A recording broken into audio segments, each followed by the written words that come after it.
Welcome back again. You're still watching us here on the Daily Debate. I'm also joined over the phone by His Excellency Ambassador Mohamed Hegazy, former assistant to the Foreign Minister. Thank you very much for joining us. Good evening, Your Excellency. Good evening, Daphne.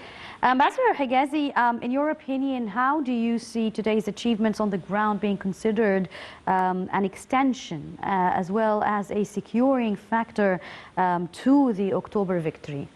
Well, Egypt has proven to be a nation that is seeking peace, to build up peace and security in the region, and to rebuild its national economy and to move further to stabilize the region.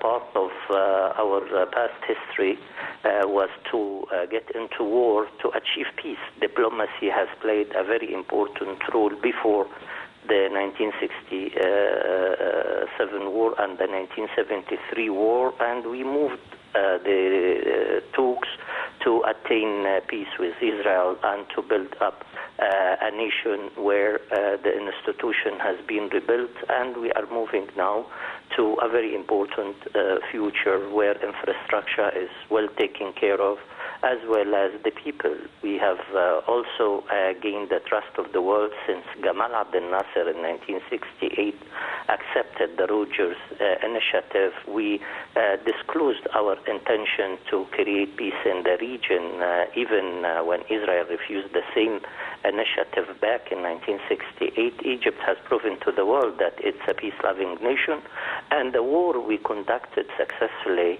in 1973 was one side of one page, where peace and dialogue was our aim. So war was the entry to attain peace, and we achieved through dialogue what we've been looking for. We are hoping now that our drive towards a better future to the region, to stabilize the situation in Libya, as we all following the Egyptian diplomacy, playing a very important role, supported by a firm army drive and a firm will of the nation that whenever there is a threat to our national security, there is a will at the military level, as well as a wish through diplomatic and political solution. As in the Libyan case, the Cairo Declaration was a manifestation of our wish to stabilize the situation in Libya. We are having the same view to Yemen, to Syria,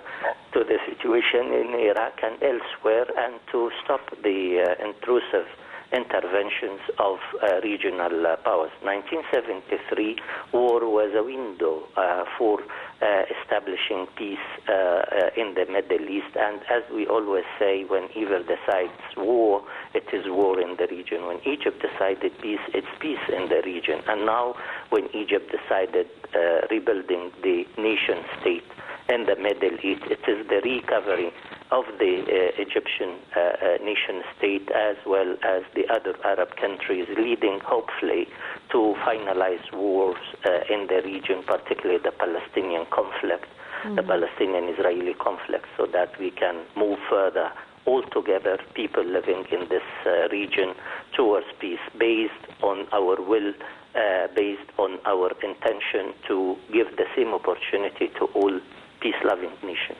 So if I was going to ask you, Your Excellency, about the timeless lessons that have been learned from this October war on a global level even, what can you tell us? That you need a strong army to support your peaceful drive. Like, say, in the Libyan example, which is the most recent.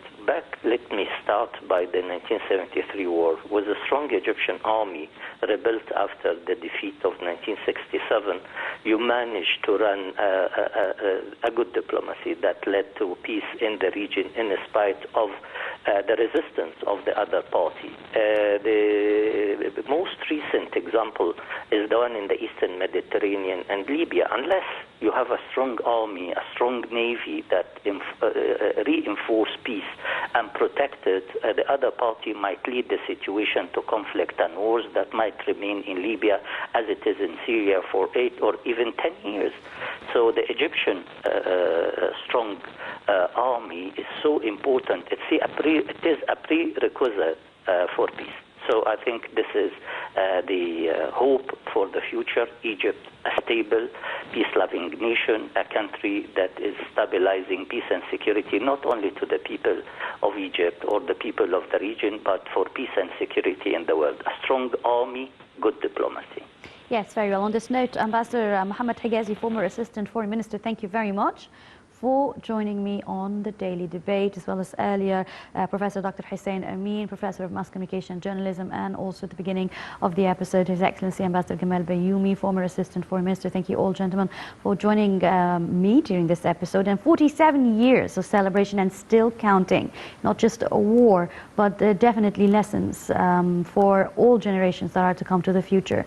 It's not just a mix between a strong will of a nation, solidarity between the army and the people, but also regaining land and having a say and a position, a stance and power in front of the entire world. Yasmin Bakir signing off. Thank you for watching.